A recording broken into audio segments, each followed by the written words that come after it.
तीन बहनों की लालची भाभी। करिश्मा, रेशमा और मनीषा तीन बहनें हैं। उनका एक भाई भी है, मयंक। मयंक अपनी बहनों को बहुत प्यार करता है, लेकिन मयंक की पत्नी सविता इस मामले में मयंक से बिल्कुल ही अलग है। वो अपनी ननदों का जितना बुरा कर सकती है उतना बुरा करती ही रहती है और अपनी ननदों पर हुक्म भी चलाती है। करिश्मा, करिश्मा, तुमने अभी तक नाश्ता नहीं बनाया? तुम्हारे भैया को ऑफिस जाने में देर हो रही है। हाँ भाभी, बस अभी बनाती हूँ। करिश्मा, तुम ये ढीलापन छोड़ दो, कल को पराया घर जाना है। वहाँ अगर तुम इस तरह से काम करोगी तो लोग क्या कहेंगे कि माँ ने और भाभी ने कुछ सिखाया नहीं। तुम्हारी दोनों बहनें कहाँ हैं? रेशमा मार्केट गई है और मनीषा सो रही है। क्या? सुबह के 8 बज रहे हैं और ये महारानी अभी भी सो रही है? ये कहते हुए सविता अपनी सास दुर्गा देवी के पास जाती है। माँ जी, देख रही हो आपकी बेटियों के तौर तरीके? क्या हुआ बहू, सुबह सुबह क्या कर दिया मेरी बेटियों ने? अरे एक तो अभी अभी उठकर किचन में गई है, दूसरी सुबह सुबह बाहर चली गई और तीसरी अभी तक सोई है। क्या करूं मैं इन तीनों का, मैं तो परेशान हो गई हूँ। जा जाकर उठा उसे और रेशमा से मैं बात करती हूँ। सविता सीधा मनीषा के कमरे में जाती है और उससे कहती है, महारानी जल्दी उठो, सूरज सर पर आ गया है। भाभी थोड़ी देर और सोने दो ना, मैं रात को लेट सोई थी। वो क्या ना यूनिट टेस्ट चल रहे हैं। शराफत से उठती है या नहीं, या फिर पानी की भरी बॉयटी डालूं तेरे ऊपर? नहीं भाभी, मुझे बिस्तर में नहीं आना, उठती हूँ मैं। मनीषा जल्दी से उठकर बाथरूम में चली जाती है। सभी आराम से बैठकर नाश्ता कर रहे होते हैं कि तभी रेशमा बाजार से हाथ में सामान लिए आ जाती है। रेशमा को देखते ही सविता उस पर बरस पड़ती है। लो, आ गई महारानी। ऐसा भी क्या सामान लाना था जो सुबह आंख मलते ही बाजार की तरफ रवाना हो गई? भाभी, कल आप ही तो चिक रही थी कि घर का सारा सामान मुझे ही लाना पड़ता है, घर में किसी को भी किसी काम से कोई लेना देना नहीं है। अब मैं बाजार जाकर सामान ले आई तो आपको इस बात से भी तकलीफ हो रही है? देख रही हो माँ जी, अपनी बेटी की जुबान क्या जैसे भी तेज चलती है। और मयंक, आप तो कुछ कहेंगे नहीं अपनी लाडली बहन को। रेशमा, अपनी भाभी से ऐसे बात नहीं करते। चलो माफी मांगो। भैया, मैं क्यों माफी मांगू?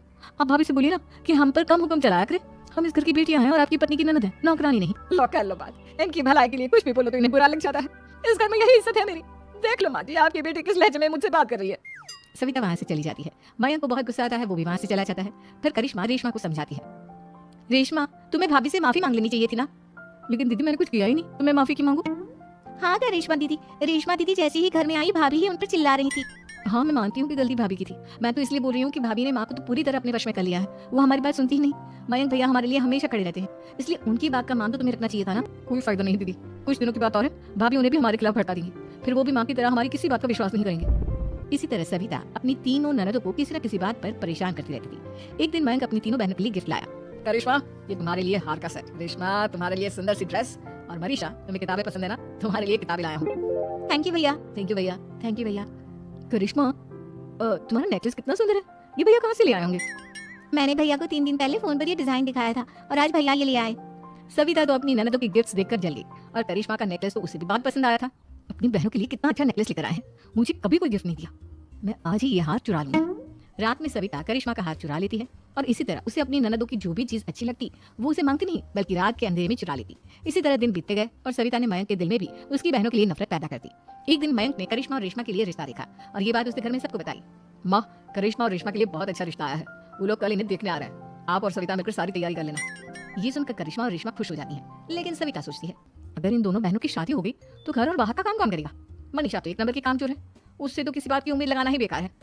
मुझे इस शादी को रोकना होगा। अगले दिन सभी लड़के वालों के स्वागत की तैयारी करने में लगे होते हैं। तभी मयंक अपनी बहनों से आकर कहता है, तैयार हो गए तुम दोनों? देखो, दोनों लड़के बहुत अच्छे हैं, मैं कोई कसर नहीं छोड़ना चाहता, इसलिए तुम उनके सामने अच्छे से बिहेव करना और अपनी भाभी से लड़ने मत लग जाना। करिश्मा, तुम वो नेकलेस पहन लो ना जो मैं तुम्हारे लिए लाया था। भैया, मैं बहुत देर से वो नेकलेस ढूंढ रही हूँ, लेकिन मुझे मिल ही नहीं रहा। क्या तुमने नेकलेस खो दिया? तुम्हें पता भी है वो कितना महंगा था, तुम कोई काम ढंग से नहीं कर सकती। मयंक गुस्से में वहां से चला जाता है। थोड़ी देर बाद लड़के वाले भी आ जाते हैं। वो दोनों बहनों को पसंद कर लेते हैं और रिश्ता पक्का हो जाता है। लेकिन सविता के दिमाग में तो कुछ और ही खिचड़ी पक रही थी।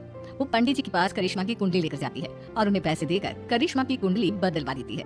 जब लड़के वालों के पास करिश्मा की कुंडली जाती है तो वो दुर्गा को फोन करते हैं।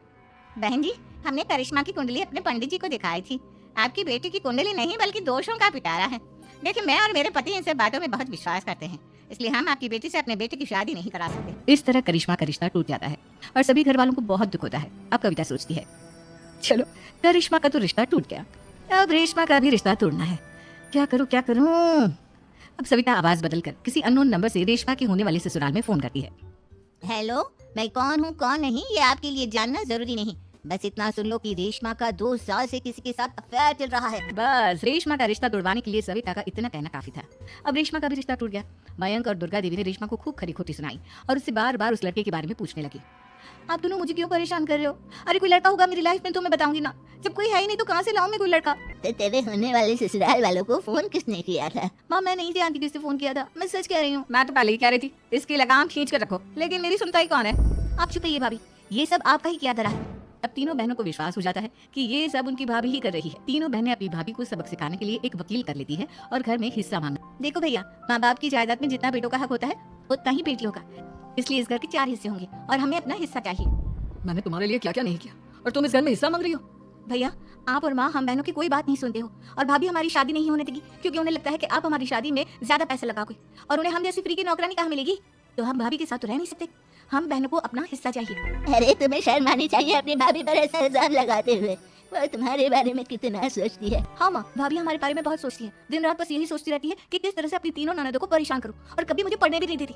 दोनों बहनों का रिश्ता भी तो इन्होंने ही तोड़वाया है, और रात में हमारे कमरे में आकर हमारी चीजें भी चुराती हैं। इसी तरह सविता की तीनों ननदें अपनी बात पर अड़ी रही। अब कोर्ट में तारीख भी शुरू हो गई। जब सविता को लगा कि उसकी तीनों ननद इतनी आसानी से नहीं मानने वाली, तो उसने अपने पति और सास को सारी सच्चाई बता दी और अपनी तीनों ननद से माफी मांगी।